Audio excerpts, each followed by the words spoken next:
সুবোধ ঘোষের ছোট গল্প ফসিল। নেটিভ স্ট্রেট অঞ্জনগড়, আয়তন কাটায় কাটায় 68.5 বর্গমাইল। তবু নেটিভ স্ট্রেট, বাঘের বাচ্চা বাঘী। মহারাজা আছেন, ফৌজ, ফৌজদার, সেরেস্তা, নাজারত সব আছে। 1 কুড়ির ওপর মহারাজার উপাধি। তিনি ত্রিভুবনপতি, তিনি নরপাল, ধর্মপাল এবং অরাতি দমন। 2 পুরুষ আগে এ রাজ্যে বিশুদ্ধ শাস্ত্রীয় প্রথার অপরাধীকে শুলে চালানো হতো। এখন সেটা আর সম্ভব নয়। তার বদলে শুধু ন্যাংটো করে মৌমাছি লেলিয়ে দেওয়া হয়। সাবেককালের কেল্লাটা যদিও লুপ্তশ্রী, তার পাথরের গাঁথুনিটা আজও অটুট। কেল্লার ফটকে বুনো হাতির জীর্ণ কঙ্কালের মতো 2টো মরচে পড়া কামান। তার নলের ভেতরে পায়রার দল স্বচ্ছন্দে ডিম পাড়ে। তার ছায়ার বসে ক্লান্ত কুকুরেরা ঝিমোয়। দপ্তরে দপ্তরে শুধু পাগড়ি আর তরবালির ঘটা। দেওয়ালে দেওয়ালে ঘুটের মতো তামা আর লোহার ঢাল। সচিব, সচিবোত্তম আর ন্যায়াধীশ, ফৌজদার, আমিন, কোতোয়াল আর সেরেস্তাদার। ক্ষত্রিয় আর মোঘল এই 2 জাতের আমলাদের যৌথ প্রতিভার সাহায্যে মহারাজা প্রজারঞ্জ করেন। সেই অপূর্ব অদ্ভুত শাসনের ঝাঁজে রাজ্যের অর্ধেক প্রজা সরে পড়েছে দূর মরিশাসের চিনির কারখানার কুলির কাজ নিয়ে। 68.5 বর্গমাইলে অঞ্জনগড়, শুধু ঘোড়া নিম আর ফণিমনসায় ছাওয়া রুক্ষ কাকরের মাটির ডাঙা আর নেড়া নেড়া পাহাড়। কুর্মি আর ভিলেরা 2 ক্রোশ দূরের পাহাড়ের গায়ে লুকোনো জলকুণ্ড থেকে মোষের চামড়ার থলিতে জল ভরে আনে। জমিতে সেচ দেয় ভুট্টা, জব আর জনার ফলাই। প্রত্যেক বছর স্টেটের তহসিল বিভাগ আর ভিল ও কুর্মি প্রজাদের ভেতরে একটা সংঘর্ষ বাধে। চাষিরা রাজভাণ্ডারের জন্য ফসল ছাড়তে চায় না, কিন্তু অর্ধেক ফসল দিতেই হবে। মহারাজার সুগঠিত পোলো টিম আছে। হয় শ্রেষ্ঠ শতাধিক ওয়েলারের রেশা রবে আজ আস্তাবল সতত মুখরিত। সিডনির নেটিভ এই দেবতুল্য জীবগুলির ওপর মহারাজার অপার ভক্তি। তাদের তো আর খোলভুসি খাওয়ানো চলে না, ভুট্টা, জব, জনার চাই। তহসিলদার অগত্যা সেপাই রাখে। রাজপুত বীরের বল্লম আর লাঠির মারে ক্ষাত্রবীর্যের স্ফুলিঙ্গ বৃষ্টি হয়। 1 ঘন্টার মধ্যে সব প্রতিবাদ স্তব্ধ, সব বিদ্রোহ প্রশমিত হয়ে যায়। পরাজিত ভিলেদের অপরিমেয় জঙ্গলি সহিষ্ণুতাও ভেঙে পড়ে। তারা দলে দলে রাজ্য ছেড়ে গিয়ে ভর্তি হয় সোজা কোনো ঢাঙর রিক্রুটারের ক্যাম্পে। মেয়ে, মরদ, শিশু নিয়ে কেউ যায় নয়াদিল্লি, কেউ কলকাতা, কেউ শিলং। ভিলেরা ভুলেও আর ফিরে আসে না। শুধু নড়তে চায় না কুর্মি প্রজারা। এ রাজ্যে তাদের 7 পুরুষের বাস। ঘোড়া নিমের ছায়ায় ছায়ায় ছোট বড় এমন ঠান্ডা মাটির ডাঙা, কাল মেঘ আর অনন্ত মূলের চারার এক একটা ঝোপ, শালসার মতো সুগন্ধ মাটিতে তাদের যেন নারীর টানে বেঁধে রেখেছে। বেহার মতো চাষ করে, বিদ্রোহ করে আর মারও খায়। ঋতুচক্রের মতো এই ত্রিদশার আবর্তনে তাদের দিনসন্ধ্যার সমস্ত মুহূর্তগুলি ঘুরপাক খায়। এদিক ওদিক হবার উপায় নেই। তবে অঞ্জনগড় থেকে দয়া ধর্ম একেবারে নির্বাসিত নয়। প্রতি রবিবারে কেল্লার সামনে সুপ্রস্ত চবুতরায় হাজারের ওপর দুস্থ জমায়েত হয়। দরবার থেকে বিতরণ করা হয় চিড়ে আর গুড়। সংক্রান্তির দিনে মহারাজা গায়ে আলপনা আঁকা হাতির পিঠে চড়ে জৌলুস নিয়ে পথে বার হন প্রজাদের আশীর্বাদ করতে। তার জন্মদিনে কেল্লার আঙিনায় রামলীলা গান হয়, প্রজারা নিমন্ত্রণ পায়। তবে অতিরিক্ত ক্ষত্রিয়ত্বের প্রকোপে যা হয় সব ব্যাপারেই লাঠি। যেখানে জনতা আর জয়ধ্বনি সেখানেই লাঠি চলবেই, আর 2-4টে অভাগার মাথা ফাটবেই। চিরে আশীর্বাদ বা রামলীলা সবই লাঠির সহযোগে পরিবেশন করা হয়। প্রজারা সেইভাবেই উপভোগ করতে অভ্যস্ত। লাঠিতন্ত্রে দাপটে স্টেটের শাসন আদায় উসুল করা তহসিল চলছিল বটে, কিন্তু যেটুকু হচ্ছিল তাতে গদির গৌরব টিকিয়ে রাখা যায় না। নরেন্দ্র মণ্ডলের চাঁদা আর পোলো টিমের খরচ, রাজবাড়ির বাপের কালের সিন্ধুকের রূপো আর সোনার গাদিতে ক্রমে ক্রমে হাত পড়ল। অঞ্জনগড়ের এই অদৃষ্টের সন্ধিক্ষণে দরবারের ল এজেন্টের পদে আনানো হলো একজন ইংরেজি আইন নবিশ। আমাদের মুকুর্জি এলো ল এজেন্ট হয়ে। মুকুর্জির চওড়া বুক, যেমন পোলো ম্যাচে তেমন স্ট্রেটের কাজে অচিরে মহারাজার বড় সহায় হয়ে দাঁড়ালো। ক্রমে মুখার্জি হয়ে গেল ডিফ্যাক্টো সচিবোত্তম, আর সচিবোত্তমই রইলেন শুধু সই করতে। আমাদের মুখার্জি আদর্শবাদী। ছেলেবেলার ইতিহাস পড়া মার্কিনী ডেমোক্রেসি স্বপ্নটা আজও তার চিন্তায় পাকে পাকে জড়িয়ে আছে। বয়সে অপ্রবীণ হলেও সে অত্যন্ত শান্ত বুদ্ধি। সে বিশ্বাস করে যে সৎ সাহসী সে কখনো পরাজিত হয় না, যে কল্যাণকৃত তার কখনো দুর্গতি হতে পারে না। মুখার্জি তার প্রতিভার প্রতিটি পরমাণু উজাড় করে দিল স্টেটের উন্নতি সাধনায়। অঞ্জনগড়ের আবাল বৃদ্ধ চিনে ফেলল তাদের এজেন্ট সাহেবকে। একদিকে যেমন কড়া, অন্যদিকে তেমনই হামদরদ। প্রজারা ভয় পায়, ভক্তিও করে। মুখার্জির নির্দেশে বন্ধ হলো লাঠিবাজি। সমস্ত দপ্তর চুলচেরা অডিট করে তোলপাড় করে তুলল। স্টেটের জরিপ হলো নতুন করে, সেন্সাস নেওয়া হলো, এমনকি মরচে পড়া কামান দুটোকেও পালিশ করে চকচকে করে ফেলা হলো। ল এজেন্ট মুখার্জি একদিন আবিষ্কার করলো অঞ্জনগড়ের অন্তর্ভূর্ম সম্পদ, রত্নগর্ভ অঞ্জনগড়। তার গ্রানিটে গড়া পাজরে ভাজে ভাজে অভ্র আর অ্যাসবেস্টের স্তূপ। কলকাতার মার্চেন্টদের ডাকিয়ে ওই কাকরে মাটির ডাঙাগুলি লাখ লাখ টাকায় ইজারা করিয়ে দিল। অঞ্জনগড়ের স্ত্রী গেল ফিরে। আজ কেল্লার একপাশে গড়ে উঠেছে সুবিরাট গোয়ালিয়রি স্টাইলের প্যালেস। মার্বেল, মেজোইক, কংক্রিট আর ভিনিসিয়ান সার্সির বিচিত্র পরিসজ্জা। সরকারি গ্যারেজে দামি দামি জার্মান লিমুজিন, সিডান আর টুয়ার। আস্তা বলে নতুন আমদানি আইরিশ পনির, অবিরাম লাথালাথি। প্রকাণ্ড একটা বিদ্যুতের পাওয়ার হাউস। দিবারাত্রি ধকধক শব্দে অঞ্জনগড়ের নতুন চেতনা আর পরমায়ু ঘোষণা করে। সত্যি নতুন প্রাণের জোয়ার এসেছে অঞ্জনগড়ে। মার্চেন্টরা একজোট হয়ে প্রতিষ্ঠা করেছে মাইনিং সিন্ডিকেট। খনি অঞ্চলে ধীরে ধীরে গড়ে উঠেছে খোয়া বাঁধানো বড় বড় সড়ক, কুলির ধাওয়া, পাম্প বসানো ইদারা, ক্লাব বাংলো, কেয়ারি করা, ফুলের বাগিচা আর জিমখানা। কুর্মিকুলিরা দলে দলে ধাওয়া জাকিয়ে বসেছে। নগদ মজুরি পায়, মুরগি বলি দেয়, হারিয়া খায় আর নিত্য সন্ধ্যায় মাদল ঢোলক পিটিয়ে খনি অঞ্চল সরগরম করে রাখে। মহারাজা এইবার প্ল্যানে আঁটছেন, দুটো নতুন পোলো গ্রাউন্ড তৈরি করতে হবে। আরও 11 বিঘা জমি যোগ করে প্যালেসের বাগানটাকে বাড়াতে হবে। নহবতের জন্য একজন মাইনে করা ইটালিয়ান ব্যান্ড মাস্টার হলেই ভালো। অঞ্জনগড়ের মানচিত্রটা টেবিলের ওপর ছড়িয়ে মুখার্জি বিভোর হয়ে ভাবে তার ইরিগেশন স্কিমটার কথা। উত্তর থেকে দক্ষিণ সমান্তরাল 10টা ক্যানেল, মাঝে মাঝে খিলান করা কড়া গাঁথুনির শুলস বসানো বড় বড় ডাম। অঞ্জনা নদীর সমস্ত জলের ঢল কায়দা করে অঞ্জনগড়ের পাথুরে বুকের ভেতরে চালিয়ে দিতে হবে, রক্তবাহী শিরার মতো। প্রত্যেক কুর্মী প্রজাকে মাথা পিছু 3 কাঠা জমি, আউশ আর আমন, তাছাড়া একটা রবি। বছরের এই 3 কিস্তি ফসল তুলতেই হবে। উত্তরের প্লটে সমস্তটাই নার্সারি, আলু আর তামাক। দক্ষিণে আখ, জব আর গম। তারপর ধীরে ধীরে একটা ব্যাংক, ক্রমে একটা ট্যানারি আর কাগজের মিল। রাজকোষে সে অকিঞ্চনতা আর নেই। এই তো শুভ মহেন্দ্রক্ষণ। শিল্পীর তুলির আঁচড়ের মতো এক একটি পরিকল্পনায় সে অঞ্জনগড়ের রূপ ফিরিয়ে দেবে। সে দেখিয়ে দেবে রাজ্য শাসন লাঠিবাজি নয়, এও একটা আর্ট, একটা স্কুল।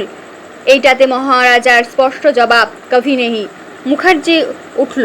দেখা যাক বুঝিয়ে বাগিয়ে মহারাজার আপত্তিটা টলাতে পারে কিনা।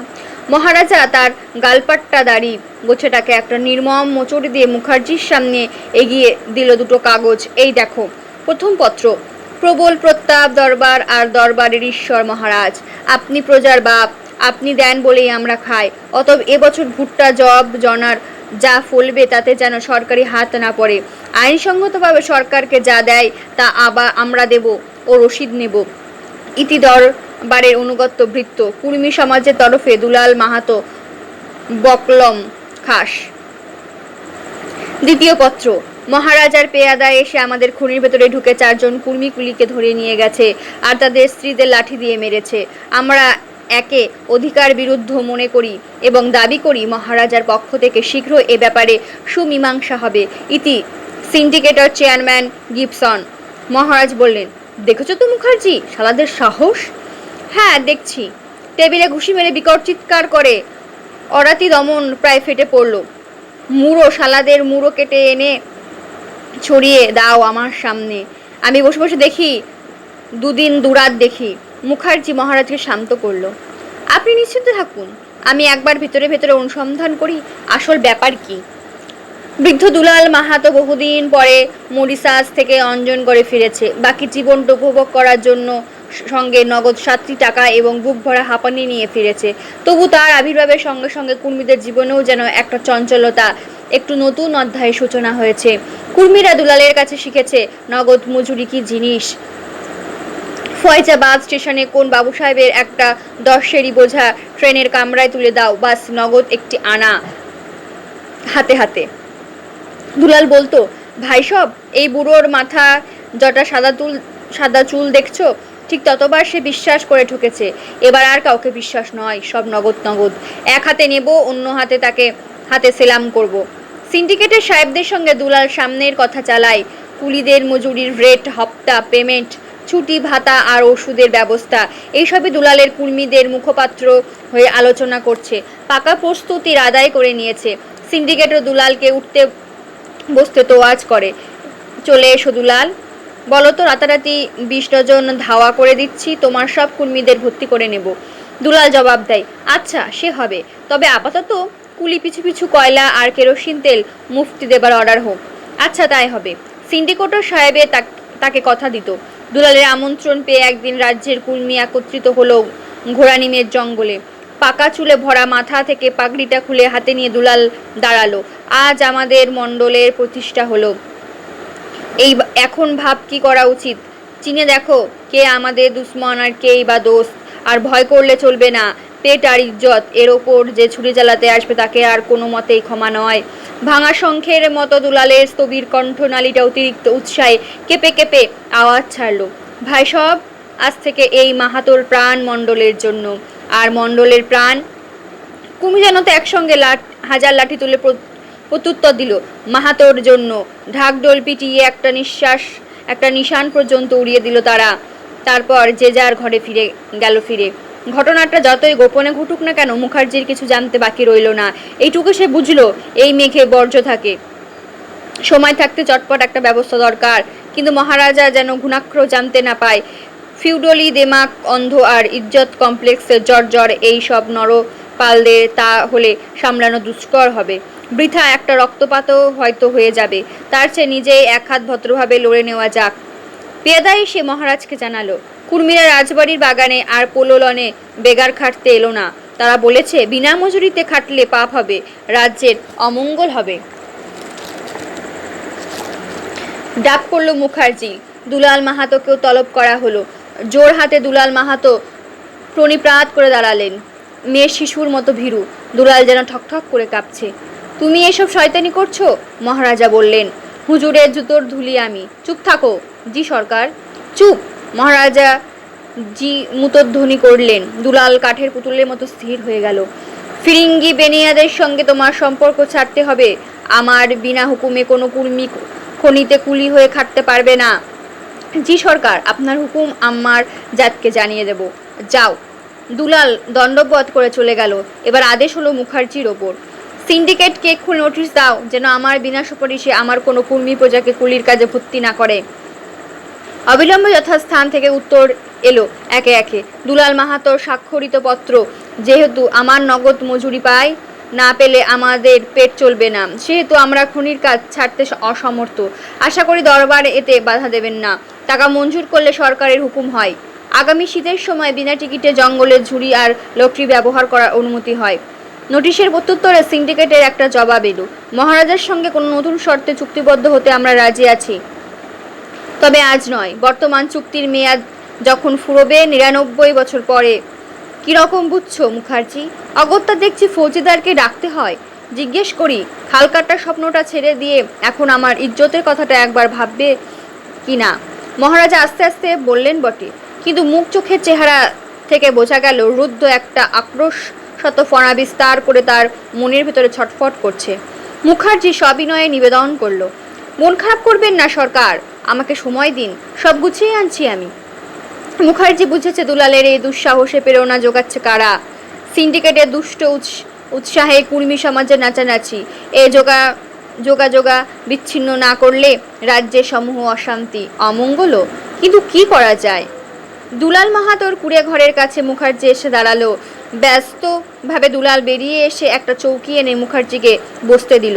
মাথার পাগড়িটা খুলে মুখার্জির পায়ের কাছে রেখে দুলালও বসলো মাটির ওপর। মুখার্জি এক এক করে তাকে সব বুঝিয়ে শেষে বড় অভিমান ভেঙে বলল, এ কি করছো মাহাতো? দরবারের ছেলে তোমরা। কখনো ছেলে দোষ করে, কখনো করে বাপ। তাই বলে পরকে ডেকে কেউ ঘরের ইজ্জত নষ্ট করে না। সিন্ডিকেট আজ না হয় তোমার ভালো খাওয়াচ্ছে, কিন্তু কাল যখন তার কাজ ফুরোবে তখন তোমাদের দিকে ফিরেও তাকাবে না। এই দরবারই তখন দুমুঠো চিড়ে দিয়ে তোমাকে বাঁচাবে। মুখার্জি পায়ে হাত রেখে দুলাল বলল, কসম এজেন্ট বাবা, তোমার কথা রাখবো। বাপের তুল্য মহারাজা, তার জন্য আমার প্রাণ দিতে তৈরি। তবে ওই দরখাস্তটা একটু জলদি মঞ্জুর হয়। দ্বিতীয় প্রশ্ন বা উত্তরে অপেক্ষা না করে মুখার্জি দুলালের কুড়ে ঘর থেকে বেরিয়ে পড়ল। না, রোগে তো ধরেই ছিল অনেকদিন, এইবার দেখা দিয়েছে বিকারের লক্ষণ। স্নান, আহার আর পোশাক বদলাবার কথা মুখার্জিকে ভুলতে হলো আজ। একটানা ড্রাইভ করে থামলো এক সিন্ডিকেটের অফিসে। দেখুন মিস্টার গিবসন, রাজা প্রজা সম্পর্কে ভেতরে দয়া করে হস্তক্ষেপ করবেন না আপনারা। আপনাদের কারবারে সুখ সুবিধার জন্য দরবার তো পূর্ণ গ্যারান্টি দিয়েছে। গিবসন বলল, মিস্টার মুখার্জি, আমরা মনি মেকার নই, আমাদের একটা মিশনও আছে। নির্যাতিত মানুষের পক্ষ নিয়ে আমরা চিরকাল লড়ে এসেছি, দরকার থাকে আরও লড়ব। সব কুর্মী প্রজাদের লোভ দেখিয়ে আপনারা কুলি করে ফেলেছেন। স্টেটের এগ্রিকালচার তাহলে কি করে বাঁচে বলুন তো? ঝোঁকের মাথায় মুখার্জি তার ক্ষোভের আসল কারণটি ব্যক্ত করে ফেলল। এগ্রিকালচার না বাঁচুক, ওয়েলথ তো বাঁচছে, এটা অস্বীকার করতে পারেন? গিবসন বিদ্রুপের স্বরে উত্তর দেয়, তর্ক ছেড়ে কোঅপারেশনের কথা ভাবুন মিস্টার গিবসন। কুলি ভর্তির সময় দরবার থেকে একটু অনুমোদন করিয়ে নেবেন, এই মাত্র। মহারাজও খুশি হবেন এবং তাতে আপনাদের অন্যদিকে নিশ্চয়ই ভালো হবে। Sorry mister Mukherjee. গিবসন বাঁকা হাসি হেসে চুরুট ধরালো। নিদারুণ বিরক্তিতে লাল হয়ে উঠল মুখার্জির কর্ণমূল। সজোরে চেয়ারটা ঠেলে দিয়ে সে অফিস ছেড়ে চলে গেল। ম্যাককেনা এসে জিজ্ঞেস করলো, কি ব্যাপার হে Gibson? Mukherjee that monkey of and administrator মুখের ওপর শুনিয়ে দিয়েছে, কোন ট্রামই গ্রাহ্য করেনি। ঠিক করেছো, শুনেছো তো? ওর ওই ইরিগেশন স্কিমটা সময় থাকতে ভণ্ডুল করে দিতে হবে, নাহলে সাংঘাতিক লেবারের অভাবে পড়তে হবে। কারবার এখন বাড়তির মুখে, খুব সাবধান। কোনো চিন্তা নেই, পোষা বিড়াল মাহাতো রয়েছে আমাদের হাতে, ওকে দিয়ে স্টেটের সব ডিজাইন ভণ্ডুল করব। পরস্পর হাস্য বিনিময় করে ম্যাককেনা বলল, মাহাতো এসে বসে আছে বোধহয়, দেখি একবার। অফিসে একটা নিভৃত কামরায় মাহাতোকে নিয়ে গিয়ে গিবসন বলল, এই যে দরখাস্ত তৈরি, সব কথা লেখা আছে এতে, এই করে সই করে ফেলো, আজই দিল্লি ডাকে পাঠিয়ে দিই। মাহাতোর পিঠ থাবড়ে ম্যাককেনা তাকে বিদায় দিল।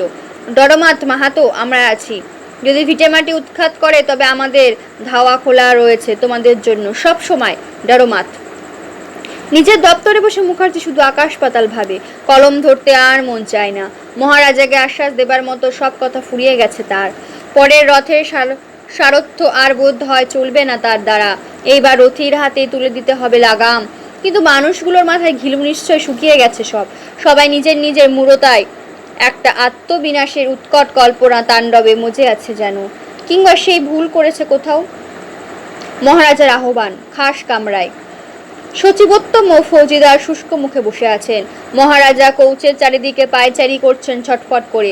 মুখার্জি ঢুকতে একেবারে অগ্নুদ্গার করলেন, নাও এবার গদিতে থুতু ফেলে আমি চললাম, তুমি বসো তার ওপর আর স্টেট চালাও। হতভম্ব মুখার্জি সচিবোত্তমের দিকে তাকালো। সচিবোত্তম তার হাতে তুলে দিল এক চিঠি, পলিটিক্যাল এজেন্টের নোট। সেটের ইন্টারনাল ব্যাপারের সম্বন্ধে বহু অভিযোগ এসেছে, দিন দিন আরো নতুন ও গুরুতর অভিযোগ সব আসছে। আমার হস্তক্ষেপের পূর্বে আশা করি দরবার শীঘ্রই সুব্যবস্থার প্রতিষ্ঠা করতে সমর্থ হবে। ফৌজিদার একটু ভ্রুকুটি করে বলল, এইসবের জন্য আপনার কনসিলিয়েশন পলিসি দায়ী এজেন্ট সাহেব। ফৌজিদারের অভিযোগের সূত্র ধরে মহারাজ চিৎকার করে উঠলেন, নিশ্চয়, খুব সত্য কথা, আমি সব জানি মুখার্জি, আমি অন্ধ নই, সব জানি। এ কি বলছেন সরকার? থামো, সব জানি, নইলে আমার রাজ্যে ধুলো মাটি বেছে যে বেনিয়ারা পেট চালায় তাদের এত সাহস হয় কোথা থেকে? কে তাদের ভেতরে ভেতরে সাহস দেয়? মহারাজা যেন দম বন্ধ করে কৌচির ওপর এলিয়ে পড়লেন। একটা পেয়াদা ব্যস্ত ব্যঞ্জন করে তাকে সুস্থ করতে লাগলো। সচিবোত্তম, ফৌজিদার আর মুখার্জি ভিন্ন ভিন্ন দিকে মুখ ফিরিয়ে বোবা হয়ে বসে রইল। গলা ছেড়ে নিয়ে মহারাজা আবার কথা পারলেন। ফৌজিদার সাহেব, এবার আপনি আমার ইজ্জত বাঁচান। সচিবোত্তম বলল, তাই হোক, কুর্মীদের আপনি শায়েস্তা করুন ফৌজিদার সাহেব, আর আমি সিন্ডিকেটকে একটা সিভিল সুটে ফাঁসাচ্ছি। চেষ্টা করলে কন্ট্রাক্টের মধ্যে এমন বহু ফাঁক পাওয়া যাবে। মহারাজা মুখার্জির দিকে চকিতে তাকিয়ে মুখ ফিরিয়ে নিলেন, কিন্তু মুখার্জি এরই মধ্যে দেখে ফেলেছে মহারাজার চোখ ভেজা ভেজা। সিংহের চোখে জল, এর পেছনে কতখানি অন্তর্দাহ লুকিয়ে আছে তা স্বভাবত শোষক হলেও মুখার্জি আমদাদ করে নিল। সত্যি তো, এদিকে তার এতদিন চোখে পড়েনি। তার ভুল হয়েছে। মহারাজার সামনে এগিয়ে গিয়ে সে শান্তভাবে তার শেষ কথাটা জানালো। আমার ভুল হচ্ছে সরকার, এবার আমায় ছুটি দিন, তবে আমায় যদি কখনো ডাকেন আমি আসবই। মহারাজা মুহূর্তের মধ্যে একেবারে নরম হয়ে গেলেন। না না মুখার্জি, কি যে বলো, তুমি আবার যাবে কোথায়? অনেকে অনেক কিছু বলেছে বটে, কিন্তু আমি তা বিশ্বাস করি না। তবে পলিসি বদলাতেই হবে, একটু কড়া হতে হবে।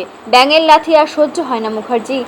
শীতের মরা মেঘের মতো একটা রিক্ততা, একটা ক্লান্তি যেন মুখার্জির হাতে পায়ে গাঁটগুলোকে শিথিল করে দিয়েছে। দপ্তরে যাওয়া ছেড়ে দিয়েছে সে। শুধু বিকেল হলে ব্রিচেস চড়িয়ে বয়ের কাঁধে দুজন ম্যালেট চাপিয়ে পোলো লনে উপস্থিত হয়। সমস্তটা সময় পুরো গ্যালপে খ্যাপা ঝড়ের মতো খেলে যায়। ডাইনে বায়ে বেপরোয়া আন্ডার নেক হিট চালায়। করকর করে একটা ম্যালেট ভেঙে পড়ে, তার ফালি পড়ে। মুখের ফেনা আর গায়ের ঘামের স্রোতে ভিজে চুপসে যায় কালো ওয়েলারের পায়ের ফ্ল্যানেল। তবু স্কোরের নেশায় পাগল হয়ে মুখার্জি চার্জ করে। বিপক্ষ দল ভেবাচাকা খেয়ে অতি মন্থর ট্রটে ঘুরে ঘুরে আত্মরক্ষা করে। চক্কর শেষ হবার পরেও সে বিশ্রাম করা নাম করে না। অকারণে পোলো লনে চারিদিকে বিদ্যুৎ বেগে ঘোড়া ছুটিয়ে বেড়ায়। রেকাবে ভর দিয়ে মাঝে মাঝে চোখ বুজে দাঁড়িয়ে থাকে, বুক ভরে যেন স্পিড পান করে। খেলা শেষে মহারাজ অনুযোগ করেন, বড় রাফ খেলা খেলছো মুখার্জি। সেদিনও সন্ধ্যার আগে নিয়মিত সূর্যাস্ত হলো অঞ্জনগড়ের পাহাড়ের আড়ালে। মহারাজা সাজগোজ করে লনে যাবার উদ্যোগ করছেন। পেয়াদা একটা খবর নিয়ে এলো, 14 নম্বরের পিঠ ধসেছে, এখনো ধসছে। 90 জন পুরুষ আর মেয়ে কুলি চাপা পড়েছে। অতি সুসংবাদ। মহারাজা গালপাট্টায় হাত বুলিয়ে উৎকণ্ঠ আনন্দের বিস্ফোরণে চেঁচিয়ে উঠলেন, এই বার দুশ্মন মুঠোর মধ্যে নির্দয়ের মতো পিষে ফেলতে হবে এইবার। সচিবোত্তম কোথায়? শিগগির ডাকো। সচিবোত্তম এলেন, কিন্তু মরা কাতলা মাছের মতো দৃষ্টি তার চোখে। বললেন, দুঃসংবাদ। কিসের দুঃসংবাদ? বিনা টিকিটে কুর্মীরা লকড়ি কাটছিল, জঙ্গলে রেঞ্জার বাধা দেয়, তাতে রেঞ্জার আর গার্ডদের কুর্মীরা মেরে তাড়িয়ে দিয়েছে। তারপর মহারাজার চোয়াল দুটো করকর করে বেজে উঠল। তারপর ফৌজদার গিয়ে গুলি চালিয়েছে। ছড়রা ব্যবহার করলেই ভালো ছিল, তা না করে চালিয়েছে মুরঙ্গি, গাদা আর 1.5 ছটাকি বুলেট। মরেছে 22 জন আর ঘায়েল 50-এর ওপর। ঘোড়ানিমের জঙ্গলে সব লাশ এখনো ছড়িয়ে পড়ে আছে। মহারাজা বিমূঢ় হয়ে রইলেন খানিকক্ষণ। তার চোখের সামনে পলিটিক্যাল এজেন্টের হুঁশিয়ারি চিঠিটা যেন চকচক সূচিমুখ বর্ষার ফলার মতো ভেসে বেড়াতে লাগলো। খবরটা কি রাষ্ট্র হয়ে গেছে? অন্তত সিন্ডিকেট তো জেনে ফেলেছে।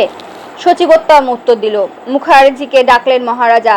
এই তো ব্যাপার মুখার্জি, এইবার তোমার বাঙালি ইলম দেখাও, একটা রাস্তা বাতলাও। একটু ভেবে নিয়ে মুখার্জি বলল, আর দেরি করবেন না, সব ছেড়ে দিয়ে মাহাতোকে আগে আটকান। জন 50 পেয়াদা সরকি লাঠি লণ্ঠন নিয়ে অন্ধকারে দৌড়লো দোলালের ঘরের দিকে। মুখার্জি বলল, আমার শরীর ভালো নয় সরকার, কেমন গা বমি করছে, আমি যাই। 14 নম্বরে পিঠ ধসেছে। মার্চেন্টরা দস্তার মতো ঘাবড়ে গেল। 3য় সিমের ছাদটা ভালো করে টিম্বার করা ছিল না, তাতে এই দুর্ঘটনা। ঊর্ধ্বক্ষিপ্ত পাথরের কুচি আর ধুলোর সঙ্গে রসাতল থেকে যেন একটা আর্তনাদ থেমে থেমে বেরিয়ে আসছে। Boom boom boom. কোয়ার্টার্সের পিলারগুলো চাপের চোটে তুবড়ির মতো ধুলো হয়ে ফেটে পড়েছে। এরই মধ্যে কাটা তারের বেড়া দিয়ে পিঠের মুখটা ঘিরে দেওয়া হয়েছে। অন্যান্য ধাওয়া থেকে দলে দলে কুলিরা দৌড়ে আসছিল। মাঝপরে দারোয়ানেরা তাদের ফিরিয়ে দিয়েছে। কাজে যাও, সব কিছু হয়নি, কেউ ঘায়াল হয়নি, মরেওনি কেউ। মার্চেন্টরা দল পাকিয়ে অন্ধকারে একটু দূরে দাঁড়িয়ে চাপা গলায় আলোচনা করছে। গিবসন বলল, মাটি দিয়ে ভরাট করবার উপায় নেই, এখনো 6 দিন ধরে ধসবে। হাজির বইটা পুড়িয়ে আজই নতুন একটা তৈরি করে রাখো। ম্যাককেনা বলল, তাতে আর লাভ কি হবে? মহারাজার কানে পৌঁছে গেছে সব। তাছাড়া দ্যাট মাহাতো, তাকে বোঝাবে কি দিয়ে? কালকে সকালের শহরের কাগজগুলো খবর পেয়ে যাবে আর পাতা ভরে স্ক্যান্ডাল ছড়াবে দিনের পর দিন। তারপর আসবেন একটি এনকোয়ারি কমিটি, একটা গান্ধীটার বদমাইশও বোধহয় তার মধ্যে থাকবে। বোঝো ব্যাপার? সে রাত্রে ক্লাব ঘরে আর আলো জ্বলল না। একসঙ্গে 100 ইলেকট্রিক ঝাড়ের আলো জ্বলে উঠল প্যালেসের একটা প্রকোষ্ঠে। আবার ডাক পড়ল মুখার্জির। অভূতপূর্ব দৃশ্য। মহারাজা, সচিবোত্তমার ফৌজদার, গিবসন, ম্যাককেনা, মুর আর প্যাটার্নস সুদীর্ঘ মেহগনি টেবিলের গ্লাসে আর ডিকেন্টারে ঠাসাঠাসি। সম্মিত বদনে মহারাজা মুখার্জি গব্বর্তনা করলেন, মাহাতো ধরা পড়েছে মুখার্জি। ভাগ্যিস সময় থাকতে বুদ্ধিটা দিয়েছিলে। গিবসন সাইডে বলল, নিশ্চয়, অনেক ক্লামজির ঝঞ্ঝাট থেকে বাঁচা গেল। আমাদের উভয়ের ভাগ্য ভালো বলতে হবে। এ বৈঠকের সিদ্ধান্ত ও আশু কর্তব্য কি নির্ধারিত হয়ে গেছে? ফৌজদার তাই মুখার্জির কানে কানে সংক্ষেপে শুনিয়ে দিল। নিরুত্তর মুখার্জি শুধু হাতের চেটোর মুখ গুজে বসে রইল। গিবসন মুখার্জির পিঠ ঠুকে একবার বলল, এইসব কাজে একটু শক্ত হতে হয় মুখার্জি, নার্ভাস হবেন না। রাত দুপুরের অন্ধকারের মধ্যে আবার 14 নম্বর পিটের কাছে মোটর গাড়ি আর মানুষের একটা জনতা। ফৌজদারের গাড়ির ভেতর থেকে দারোয়ানেরা কম্বলে মোড়া দুলাল মাহাতোর লাশটা টেনে নামালো। ঘোড়ানিমের জঙ্গল থেকে ট্রাক বোঝাই লাশ এলো আরও। ক্ষুধার্ত পিঠটার দেহে মৃতদেহগুলো তুলে নিয়ে দারোয়ানেরা ভুজ্য চড়িয়ে দিল একে একে। শ্যাম্পেনের পাতলা নেশা আঁচড়ুটে ধোয়া ছলছল করছিল মুখার্জি দুটি চোখ। গাড়ির বাম্পায়ারের ওপর এলিয়ে বসে 14 নম্বর পিঠের দিকে তাকিয়ে সে ভাবছিল অন্য কথা, অনেকদিন পরের একটা কথা। লক্ষ বছর পরে এই পৃথিবীর কোনো এক জাদুঘরে জ্ঞানবৃদ্ধ প্রত্নতাত্ত্বিকের দল উগ্র কৌতূহল স্থির দৃষ্টি মেলে দেখছে কতগুলো ফসিল, অর্ধপশু গঠন, অপরিণত মস্তিষ্ক ও আত্মহত্যাপ্রবণ তাদের সাব হিউম্যান শ্রেণীর পিতৃপুরুষের সিলিকৃত অস্থি কঙ্কাল। আর চেনি হাতুড়ির গাইতা কতগুলি লোহার ক্রুড কিংভূত অস্ত্রশস্ত্র, যারা আকস্মিক কোনো ভূবিপর্যায় কোয়ার্টস আর গ্র্যানিটের স্তরে স্তরে সমাধিস্থ হয়ে গিয়েছিল। তারা দেখেছে শুধু কতগুলি সাদা সাদা ফসিল, তাতে আজকের এই এত লাল রঙের কোনো দাগ নেই।